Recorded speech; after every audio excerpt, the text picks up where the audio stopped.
Kreu i Partisë Demokratike të Kosovës Hashim Thaçi ka rikonfirmuar sot se partia e tij është fituese e zgjedhjeve dhe ai, si kryetari i saj, është mandatari për të krijuar qeverinë e re.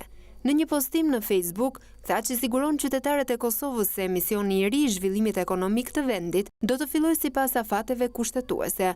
Zgjedhjet e 8 qershorit kaluan si më të mirat e pas luftës dhe është e qartë sot, siç ishte e qartë edhe dje, se mandatari i qeverisë së ardhshme është partia fituese e zgjedhjeve dhe koalicioni i PDK-s për mision të ri. Siguroi qytetarët dhe votuesit se ne do të fillojmë me misionin e ri të zhvillimit ekonomik të vendit tonë, sipas afateve ligjore dhe kushtetuese, shkruan Thaçi në Facebook. Ky reagim vjen pasi një ditë më parë Lidhja Demokratike e Kosovës, Aleanca për Ardhmërinë e Kosovës dhe Nisma për Kosovën, duke kapërcyer etapat që parashikon kushtetuta, arritën një marrëveshje koalicioni për qeverisjen e ardhshme, duke ndarë madje edhe postet. Sipas marrëveshjes, kryeministër do të jetë Ramush Haradinaj, Lidhja Demokratike do të marrë presidencën dhe kreun e kuvendit, ndërsa Nisma zëvendës kryeministrin. Vetëvendosja ka deklaruar se nuk bën koalicion me Thaçin, por ende nuk ka marrë vendimin për të përfshirë në koalicionin e LDK-s, pasi kushti kryesor i saj është ndërprerja e bisedimeve të Kosovës me Serbinë.